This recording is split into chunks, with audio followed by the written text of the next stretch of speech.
قدرمنو ما ته د جناب محمد رسول الله صلی الله علیه وسلم خارجي سیاست موضوع راکړل شوی. بهرنی سیاست په هر نظام کې شاید ډیرو ځایونو کې توارد هم وي، ځکه د انسانانو مسایل سره ډیر کرت مشترک هم وي، په ډیرو مشترکو مسایلو باندې بحث کیږي. خو ډیر کرت په هغه تمدني لحاظ چې سړی ځانګړتیا ورکوي شاید یو څه ځانګړتیا هم ولري، او دغه سیاست به خامخا ډیره ځانګړتیا لري. زه په ځینو اړخونو باندې ډېر بحث د خپلې حافظې نه چې ما څه ځان سره په لاره کې نوټ کړ دغه درته وایم. مثلا د جناب محمد رسول الله صلی الله علیه وسلم بهرنی سیاست هغه لومړی لکه په خپل داخلي سیاست باندې استوار دی. مخکې تر دې چې جناب محمد رسول الله صلی الله علیه وسلم بهر ته خپل تاثیرګذاري صادروي، نو لومړی په خپل داخلي سیاست باندې ډیر ترکیز کوي، او په داخلي سیاست کې داسې یو قناعت ایجادوي چې د جناب محمد رسول الله صلی الله علیه وسلم په سیاست باندې په ډیر واړه سیاست په ډیر واړه پالیسۍ ډیر ستر انسانان د سر ورکولو ته تیاریږي.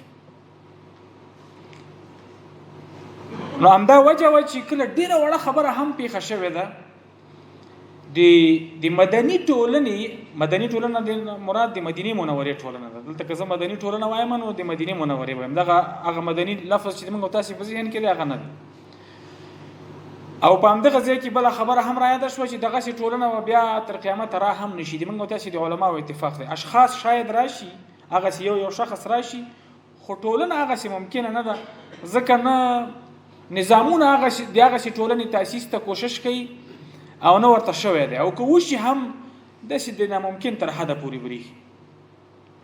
نو اول جناب محمد رسول الله صلی الله علیه وسلم خپل داخلي سیاست هغه په ډیرو ثابتو قواعدو باندې استوار کړی، یو اجماعي قناعت په هغه باندې حاصل شوی.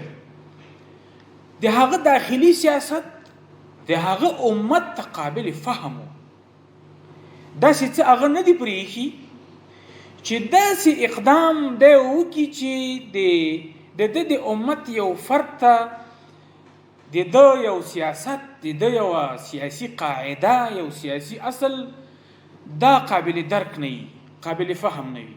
که چا سره سوال پیدا شوی وي نو سوال مطرح شوی دی او د سوال جواب ورکول شوی، او یوازې دا نه چې که چا سره سوال یغه سوال مطرح شوی دی او بیا د هغې جواب ورکول شوی دی، بلکې د خپل امت هڅولی دی که څوک نه پوهېږي باید پوښتنه وکړي. حدیث شریف کې راځي انما شفاء العی السؤال، څوک چې نه پوهېږي د هغه د دې مرض دوا دا ده چې پوښتنه وکړي. دا د بهرني سیاست د کولو دپاره لومړی پوړ دی چې جناب محمد رسول الله صلی الله علیه وسلم یو قاعده ایښې ده.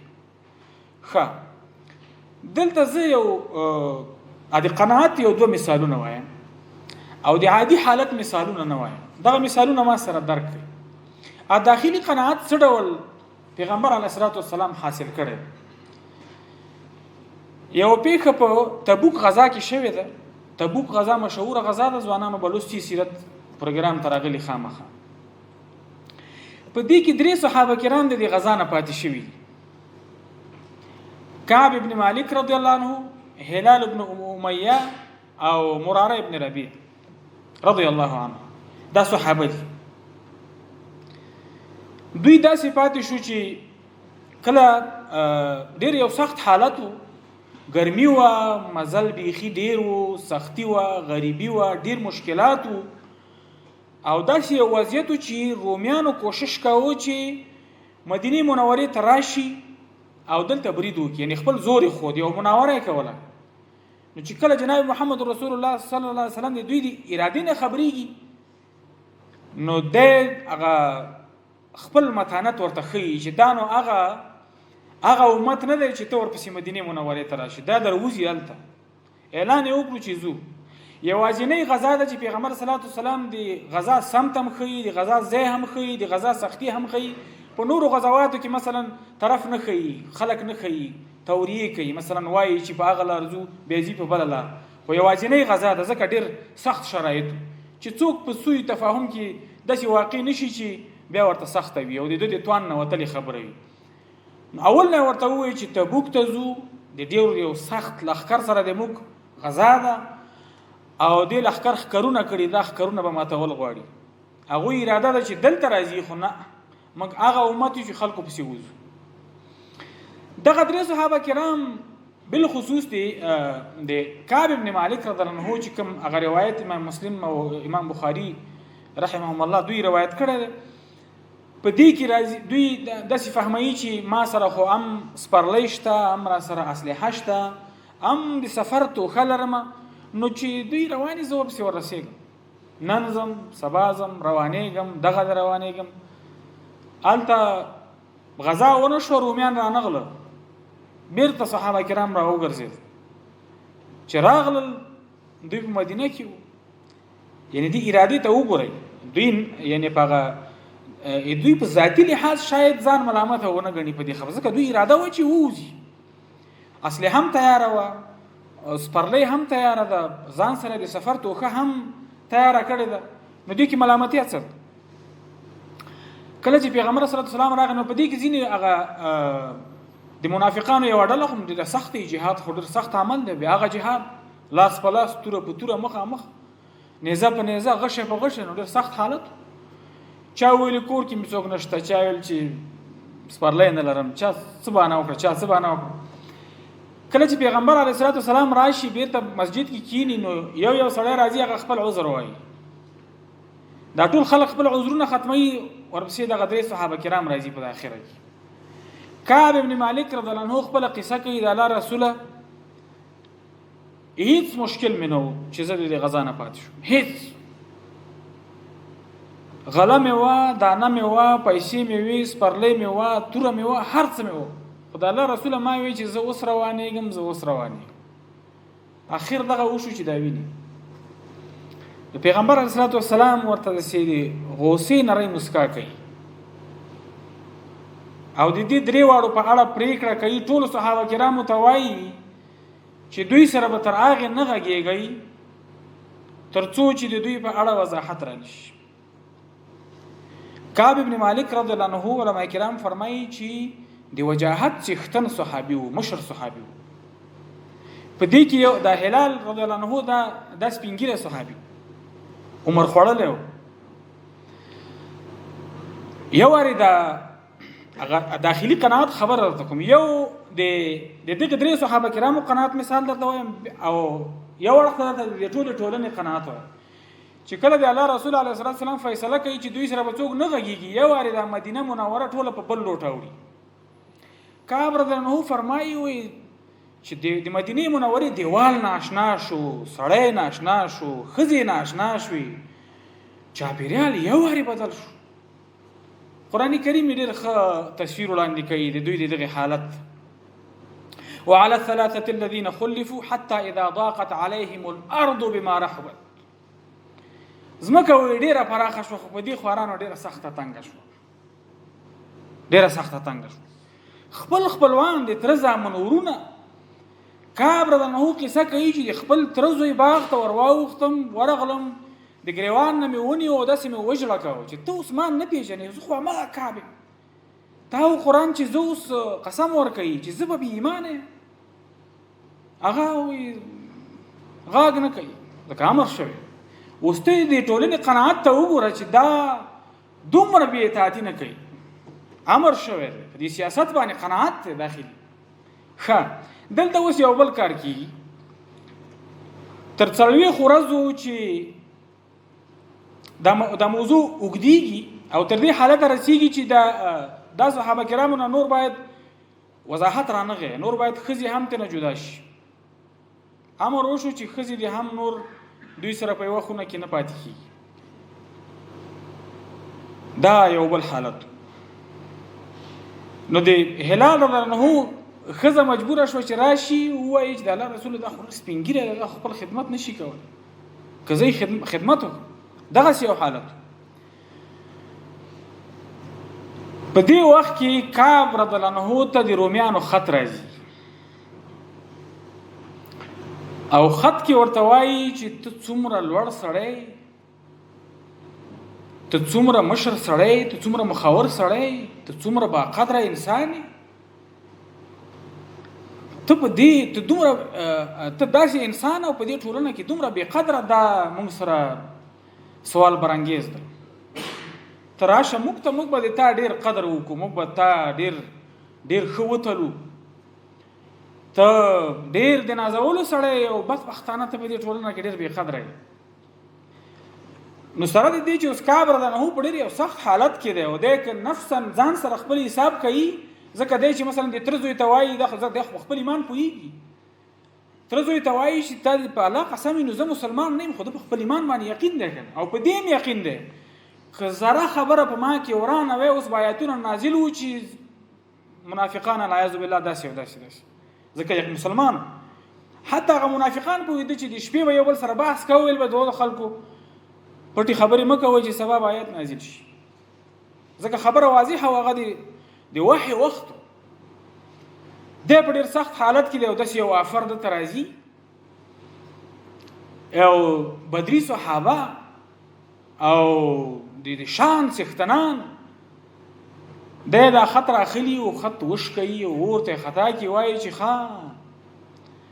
کعب دومره کمزوری شو، دومره پرېوته چې دښمن عثمانه دا توقع کوي چې ته راشه هلته او ته دلته بې قدره یې، دا هېڅ امکان نه لري. دا ډېره سخته شیبه وه په دې صحابه کرامو چې ولې داسې یوه توقع د موږ نه کېږي. ته اوس دې ته وګوره چې دغه صحابه کرام چې د تعذیب ورته ووایه چې د تعذیب لاندې دي، یو ډېر سخت حالت هغه نفسیاتي تعذیب لاندې دي. یو څوک تا ته یو وار درکوي هغه ډېره ستونزه په هغې کې نه وي، ځکه تا پیشبین کړي، خو کله چې ستونزه د تا زړه ته او د تا عقل ته کوزېږي او د تا ضمیر شیبه په شیبه سکونډي، دا یو ډېر سخت عذاب دی.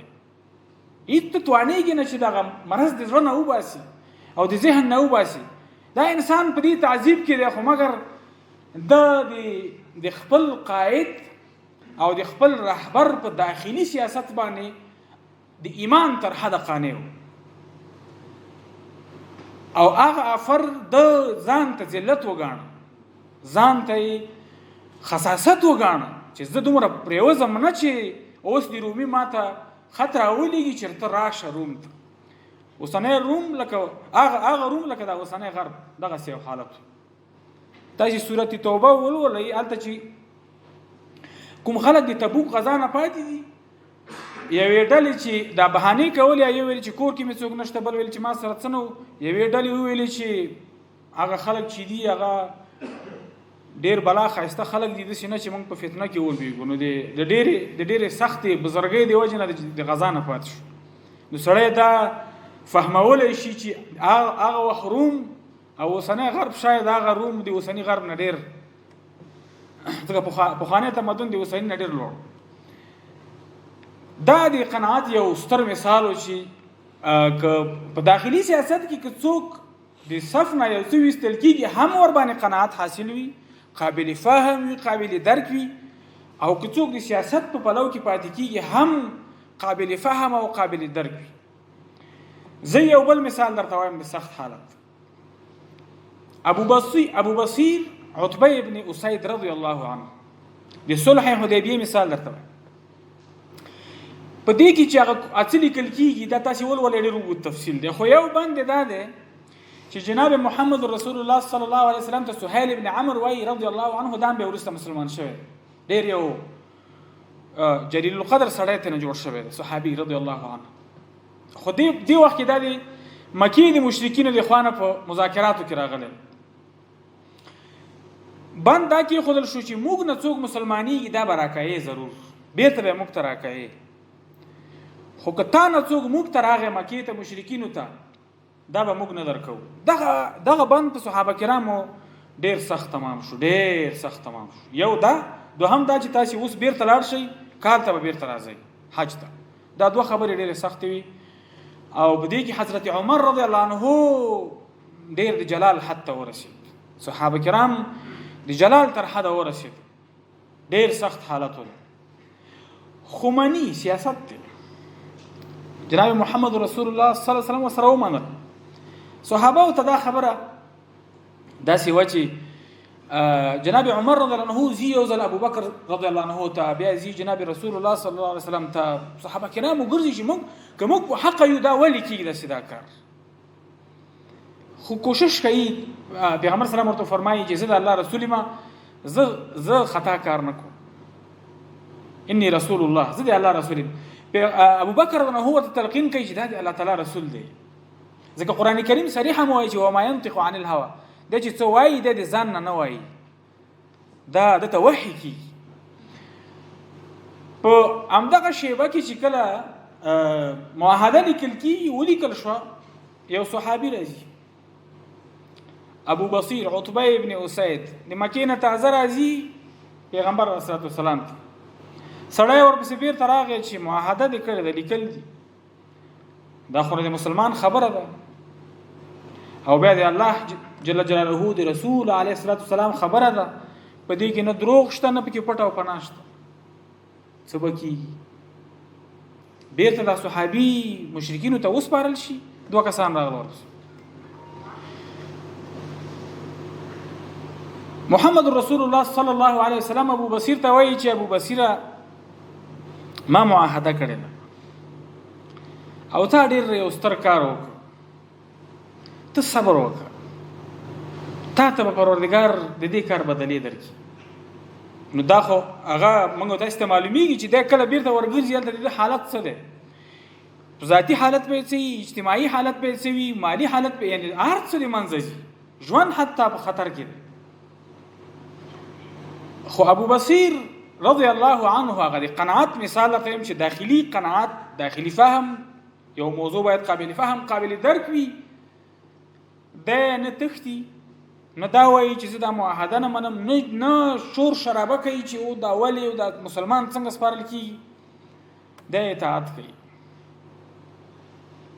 د دې دوه مشرکینو سره وځي د مکې په لور، په لاره کې دوی دا ابو بصیر ولګېږي، دا یو مشرک ووژني او بل ته نه وتښتېږي او بیرته راشي پیغمبر صلی الله علیه وسلم ته فرمایي چې تا خپله وعده پوره کړه او بس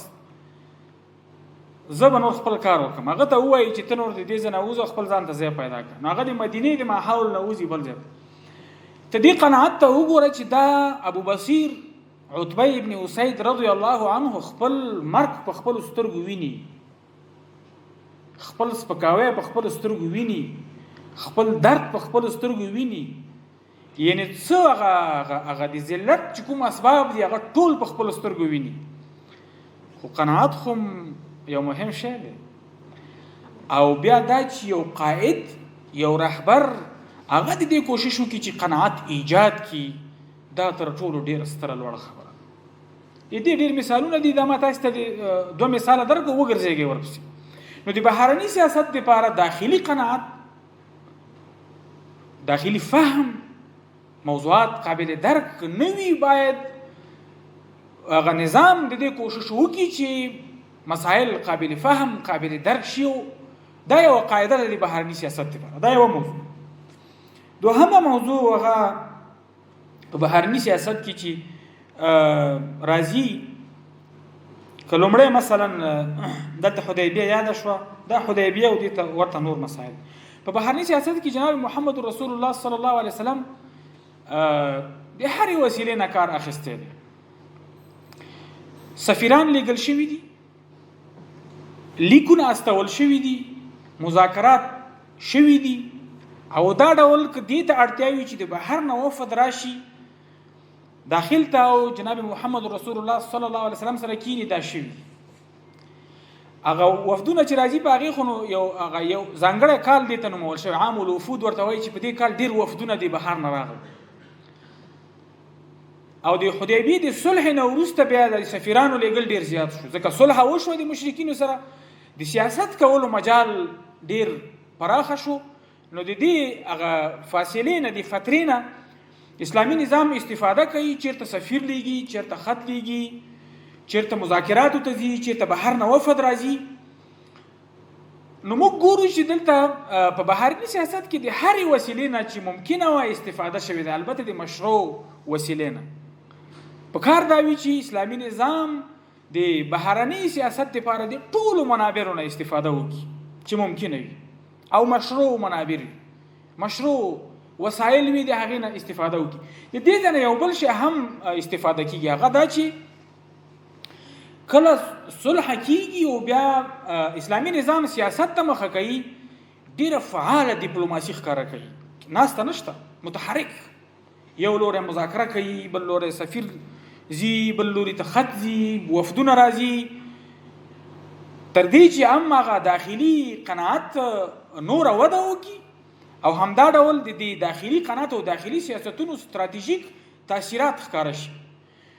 مخکې هغه قاري صاحب هم آیات ولوست او ما دلته درته ولوست. په دې آیت کې چې راځي هو الذي ارسل رسوله بالهدى ودين الحق ليظهره على الدين كله وكفى بالله شهيدا. دا آیت په سورة الفتح کې دی، او سورة الفتح د حدیبیې نه وروسته نازله شوې، انا فتحنا لك فتحا مبینا. دغه آیت د اسلامي سیاست او مخکې چې ډاکټر صاحب د اسلامي تمدن خبره وکړه، د اسلامي تمدن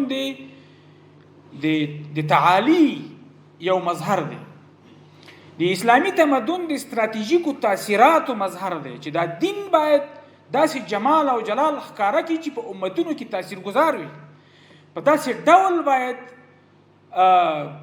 تطبیق شي، په داسې ډول باید پر مخ لاړ شي چې هغه امتونه د دې نه استفاده وکړي، په ټول ژوند کې امتونه د دې نه استفاده وکړي.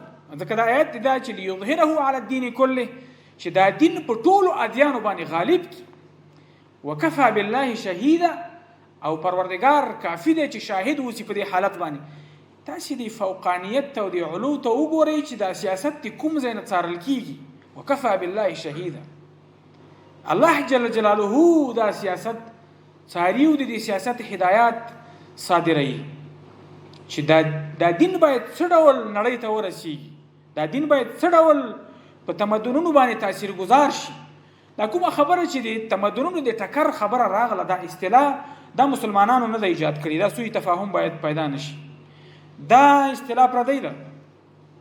موږ من حیث مسلمانان د تمدنونو د رشد، د تمدنونو د اصلاح، د تمدنونو د پرمختګ قایل یو.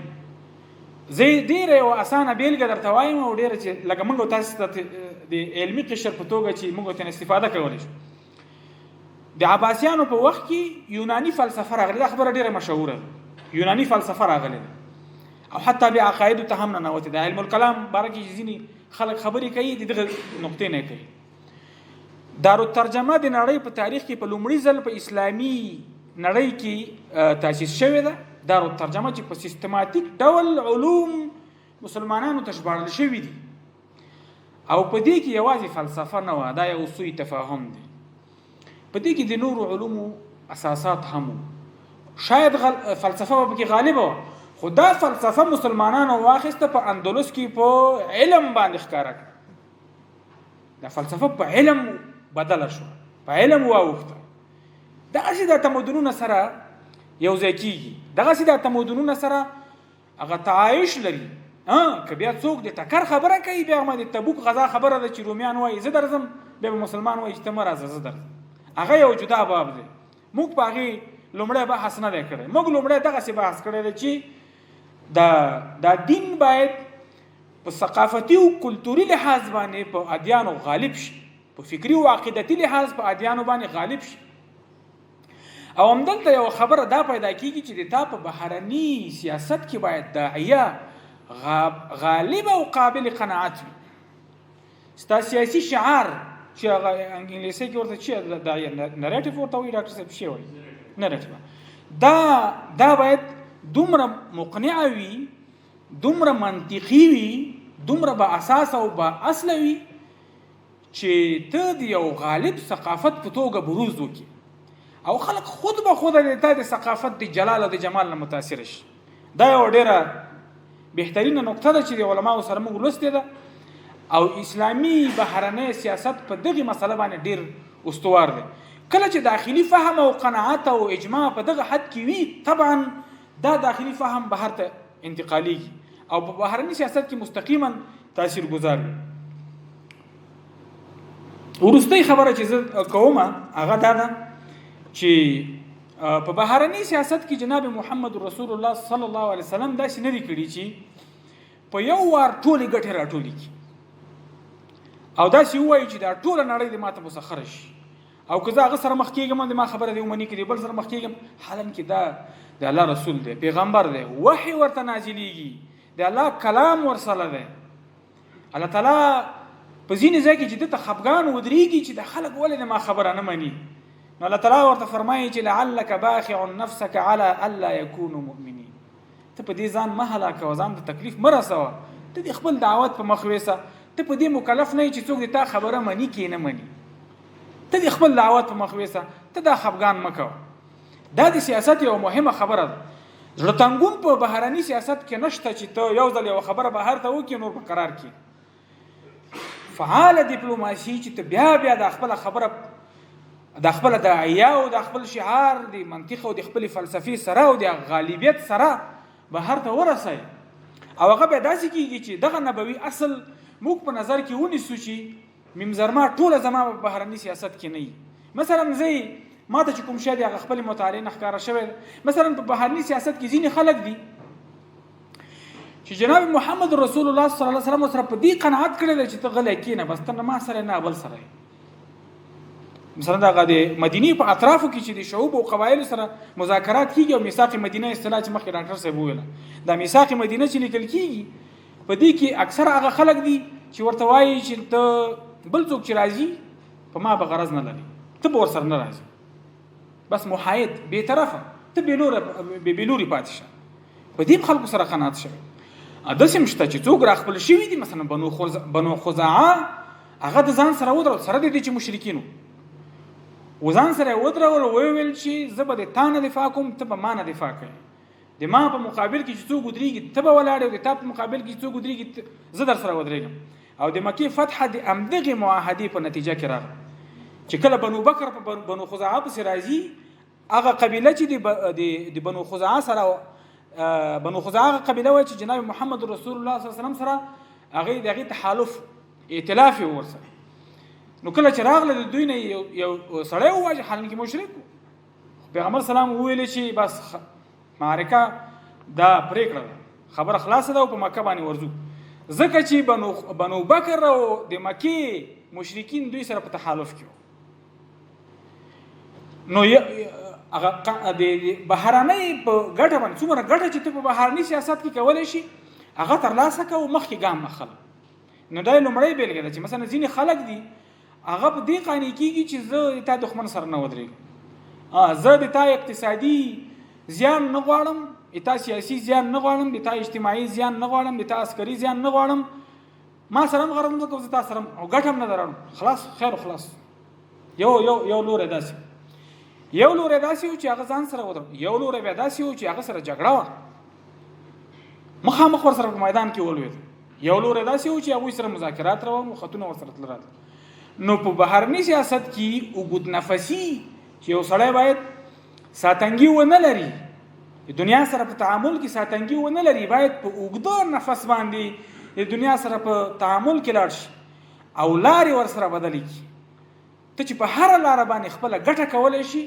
په هغه شته ګټه باندې ته قناعت حاصل کړي پروردګار دې وکړي چې موږ په ټوله زندګۍ کې د جناب محمد رسول الله صلی الله علیه وسلم اتباع وکړو او هغه هدایت چې هغه موږ ته راوړی دی چې هیڅ بیلګه نه لري ډېر بې بیلګې هدایت دی موږ په ټول ژوند کې هغه هدایت ترلاسه کړو او د هغې هدایت په اساس باندې په مخ لاړ شو په دغه ژوند کې ما خپلو محصلینو ورونو ته دا ډېر هیله مې ده چې دغه ژوند ولولئ او طرف یې ولولئ مخکې یو اصطلاح ډاکټر صاحب یاده که فقه السیره دا یو ډېر مهم جانب دی د سیرت النبی علیه الصلاة والسلام په دې کې 3 کتابونه چې ما ته معلوم دي مثلا یو کتاب دی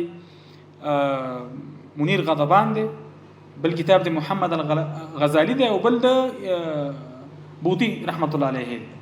نو درې مهم کتابونه دي تاسو ولولئ. په دې کې د پیغمبر سلام د ژوند هغه اړخونه چې هغه نه فقهي اخذ کیږي او د ژوند قانون ته نه جوړیږي، ډېر مهم اړخ. موږ د کوم مسله باندې چې زه وغږېدم دلته یو توپیر چې مثلا په دا ټولنو کې موږ ګورو، مدینه منورې ټولنه هغه د نظام د مقاصدو فهم ته هغې رسیدګي کولی شوه، ځکه د وحی د نزول وخت. اوس خو د لیبرالیزم زمانه ده، نمونه پکې د منځه وتلې ده. نه ته په انسان کې نمونه تا ته پرېږدي، ځکه مطلق حریت دی. پلار د پلار نه دی پاتې، مشر رور نه دی پاتې، استاد نه دی پاتې، داعی نه دی پاتې. انسان په خپله د خپل ځان خدای دی چې هر څه ځان ته وایي هماغه مني.